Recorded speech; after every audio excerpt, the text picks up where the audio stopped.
Hello everyone and welcome back to my channel, or welcome to my channel if it's the first time you are joining.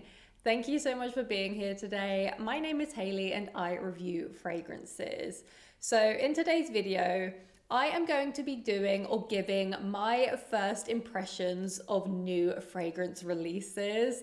And the majority of these I've only had for a week or two, so it is very much a first impressions, but I thought I would share my opinion on these. So if that's your kind of thing, then please do keep on watching. But before we get started, I would really appreciate it if you could subscribe to my channel. It really helps this channel out, and I would love to have you as part of this amazing fragrance community.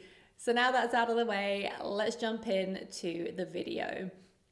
I have to say, I've just had my hair cut and I had these bangs put in, and I am not used to them. They are really in my face and all I want to do is just push them out of my face. So I know my hair probably looks a little bit messy and it's driving me a little bit crazy, but I'm gonna roll with it. So if I keep fiddling with my hair, that is why. So I have here the newest release from Amouage, which is Guidance 46. Now, if you are a regular viewer of my channel, you will probably know that I don't really get on too well with the original Guidance. I think it's a great fragrance. I enjoy how it smells, but I can't really wear it. I find it really overwhelming, a little bit heady. When I do wear it, I wear very minimal in terms of sprays. But that being said, it's also one of my most complimented fragrances. So when I wear it now, I tend to layer it, but it's not a love for me. I have to say that. Everyone's different. Some people absolutely love Guidance. Some people really don't like it. I almost sit in the middle, borderline don't like it. So I was curious to try this newest version, which is Guidance 46. And I have to say, when I saw that this was coming out, I was thinking, why do we need a stronger version of Guidance? Guidance is already nuclear. So this is a 46% perfume oil concentration. Now, I just want to caveat that here, that higher perfume oil concentration doesn't mean the performance will be better. Certainly not in terms of projection. It might last longer on the skin, but what I find is higher perfume oil concentrations don't project as well. And I'm just going to say it here, I do find that to be the case with Guidance 46. The original projects a lot more on my skin at the very least, and this is just my experience. Now, this definitely lasts all day. It sticks to my skin like glue. I wore it and I could still smell it the next day. And that is amazing, really, when it comes to fragrances, because I find a lot of fragrances last on average 6 to 7 hours. This is a good 24 hours on my skin, but the projection isn't as good as the original. So it depends what you really want the fragrance for. Now, what I will say as well, I much prefer this over the original Guidance. It is soft around the edges. And I feel like if Guidance wasn't really for you, you will probably enjoy this one way more. If you are a ride or die Guidance fan, you might prefer the original, because this one is somewhat almost soft around the edges. And I feel like they took a lot of the critiques that people were saying about the original and they refined it in this version. So it's definitely softer to my nose at the very least. You get a lot of that pear still.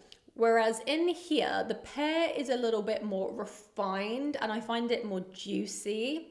And then there's also a bitter almond note. Now, that adds to the nutty quality, but it also takes this in a slightly different direction. I find also the base notes are a lot more prominent in this. The original had that kind of a skin-like vibe.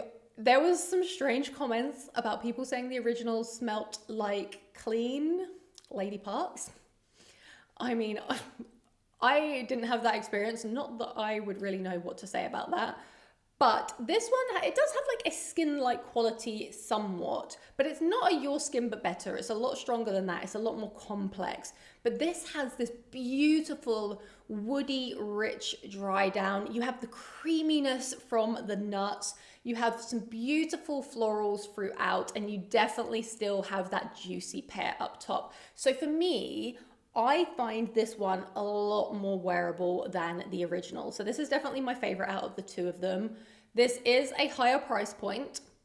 And as I've already mentioned, it does not project as much as the original on my skin. You might have a different experience with that. But I feel like you're either going to lean one way or another with this one. Me personally, I find this much, much better than the original, but then I wasn't a lover of the original. So definitely try to sample if you are interested in this one. Maybe try and get a sample of both of them and just see which one you prefer and which one performs best on you.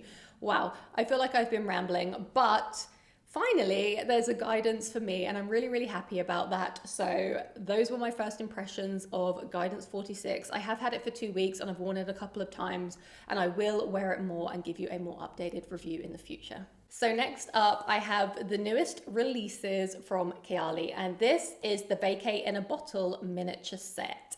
And I've been waiting for this to release because I saw it being teased or leaked quite a few months ago, and I was super excited when I saw the color of the bottles and the names. This is what it looks like. So they are 10 ml sized formats, and this is the only size they come in at the moment. I don't know if they are going to be released in bigger size formats, but they are 10 ml at the moment. Now, for me personally, I'm not a fan of that because I don't really care to have a 10 ml size format. I know it's made to be vacay in a bottle, take it on your travels, and that is a good idea. But for me, how do you know you're going to like all four? What if you fall in love with one of them and then you can't purchase the full size bottle? That part, it just doesn't gel well with me. And I've kind of had that experience already. There's two in here that I really, really love. And the fact that I can't buy a full size bottle really grates on me. But I'm hoping maybe in the future, Mona might release full size bottles, potentially, maybe not, I don't know. But I thought I would give you my first impressions. I'm not going to go into detail because this video will be far too long. I'm just going to tell you which ones I really like. My favorite personally is Capri in a bottle. Now, I did not think this would be my favorite. I thought I was going to lean more towards the two in the green and the blue bottles, but Capri in a bottle, which is also called lemon sugar, is just delicious. I'm wearing it on this side today, and I'm wearing one of the others on this side. And this is very much that sugary, lemon, cakey vibe. If you love fragrances like Xerjoff's Lyra, if you love Acro Bake, those types of scent profiles, you are absolutely going to love this one in my opinion. It's definitely a little bit lighter and airier. I actually prefer this over Lyra. It's a shame that you can't buy a bigger size bottle of this. Really fantastic scent. I can definitely still smell it. I've been wearing it about 4 hours now, and it's just a great fragrance. So the second one that I'm really, really loving is Maldives in a bottle. Now, I thought I would like this one. It's sweet, it's tropical, it's a little bit beachy. It's nothing crazy unique, I have to say that, but I really do enjoy it. I thought I was going to love Maui in a bottle the most because this one is, I think it's coconut cream, sweet banana, but I actually prefer Maldives in a bottle. So that one shocked me a little bit. Don't get me wrong, I love Maui in a bottle too. I think it's a really good scent profile. But again, I have something very similar in my collection. It kind of gives me coconut sun vibes from the Seven Virtues with a little bit of banana. Very good fragrance, but I don't necessarily need a full-size bottle of it. My thoughts might change, but if Maldives in a bottle came in a big size and if Capri in a bottle also came in a full size, I would definitely purchase them. My least favorite is Marrakesh in a bottle. This is very much an orange blossom scent. I have so many orange blossom scents in my collection that I don't feel like I need a full size of it if it did release. But overall, I think this is a nice new launch, great for traveling. They're all very, very likable, nothing jarring about any of them. Very pleasing, very easy to smell. But I just wish I could purchase a full-size bottle of Capri in a bottle. So those were my first impressions. I know I didn't go into too much detail, but if you do want a more detailed review, please do let me know. I just almost feel like I don't need to do in detailed reviews of all of these because you can't purchase them individually. So I'm kind of thinking, well, what's the point? You either buy the full size set or you don't. And I think this is great for traveling. So if you are someone that is planning on going on a vacation this year, or maybe you just want some summery fragrances, then it would be a great purchase. I also think this would be a great gift, but yeah, I just wish they were in bigger sized bottles. Next up is the newest release from Fragrance du Bois, and they sent this over to me. It's not one that I would have gone out of my way to sample, I have to be honest, because I read the notes and I was like, oh, tropical exotic fruits, not normally my thing, so I was a little bit wary of it. And I got it at home, I sprayed it on myself, and this isn't my typical type of vibe, I have to be honest. This has a somewhat similar DNA to Herbapura. It doesn't smell like Herbapura, but it has that kind of vibe, and that's just not a fragrance that I gel with. This does smell different, especially in the dry down, but still, this is not a fragrance that is very me. It's not a fragrance that I will reach for a lot, but I'm going to give it a few more wears before I make my mind up. The opening for me, I find a little bit jarring because it has that really kind of mixed tropical fruits vibe, that fruit and musk that you get in a fragrance like Herbapura. Again, I have to caveat, it doesn't smell exactly like Herbapura, but I'm trying to give you a reference point. And I, more often than not, can't deal with those types of notes together. However, when this starts to dry down, I enjoy it a lot more. It gets a little bit more woody, a little bit more rich, and the tartness from the tropical fruits starts to settle down a little bit. This is very sweet. I love that when it starts to dry down, the lavender comes out, and I feel like that cuts through the tropical fruits. And then there's a lot of musk and caramel in the base. The opening is just not it for me, but when it dries down, I do enjoy it. But it's not a huge love, I have to say that. However, if you are really into your tropical fragrances, if you like that type of Herbapura DNA, or what is the other fragrance? Or maybe Xerjoff Cruz de la Sur 2, it's got that type of vibe. I am going to play with it a little bit more. But I just have to be honest, this isn't really my cup of tea. There's so many Fragrance du Bois fragrances that I absolutely love, but this is just not my vibe personally. But if you love a tropical musky fragrance with sweetness, this might be for you. Very, very summery. I know lots of people are gonna like this because I know so many people like that type of DNA, but it's just not my type of DNA. Next up is Guava Sorbet by Brandt. And when I saw the notes of this one online, I was so excited to try it. When I was on Instagram last night though, I saw that this one is currently sold out, but keep an eye on restocks. This one is clearly doing well. And I can understand why, because even the name Guava Sorbet, I was itching to try this one. It is definitely guava forward and it is delicious. This is going to be such a fantastic fragrance for the summer. Now it is very sweet, but it's also got this musky quality, a little bit ambery too in the dry down. But the opening is so juicy. You mostly get guava, but I get a kind of watery melon vibe in here too. It is really, really pretty. I almost get a tart strawberry note too. I don't know where that's coming from, but in essence, this is mostly guava. It's super refreshing, very pretty, very fun.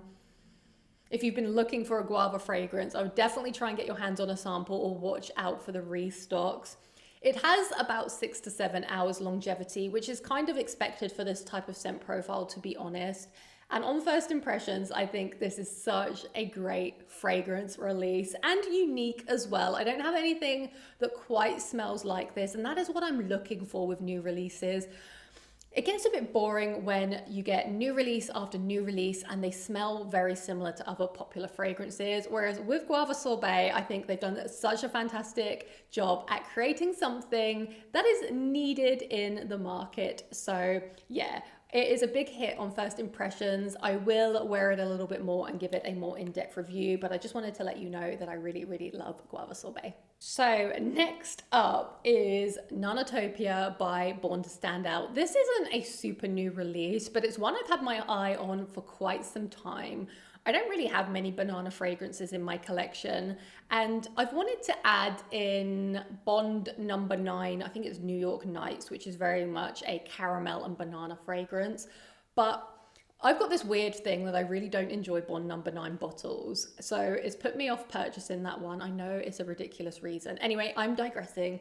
This is Nanatopia, and I absolutely love this. I think it's more appropriate for the fall and the winter, but this is banana and caramel and a little bit of booziness. And I find this so addictive. It kind of has a little bit of lush super milk vibes with banana. I don't know why I'm getting that, but I am, and I absolutely love that super milk DNA. This is just absolutely delicious. I'm sure many of you have already tried this one, but I just wanted to give you a quick first impressions. I'm not going to go into it too much at the moment because I've only worn it once in the house. Haven't really had much experience other than that with it, but in terms of a banana scent, this one is so good. If you want a musky banana with almost a burnt caramel note, some boozy rum, and a little bit of spice in here, then yeah, Nanatopia is brilliant. Next up is Berry Craving from Neydo. Now, I have spoken about another Neydo fragrance quite a lot on my channel called Blonde Redhead, and I think that fragrance is absolutely phenomenal. So I'm excited to review another Neydo fragrance today. This one is red berries and lychee. It's got some blackcurrant in here too, and a little bit of rhubarb. Yes, it does have a little bit of a similar DNA to Delina / Hibiscus Mahajad. It's a little bit different though. You have a lot more red berries in here. You definitely get the lychee.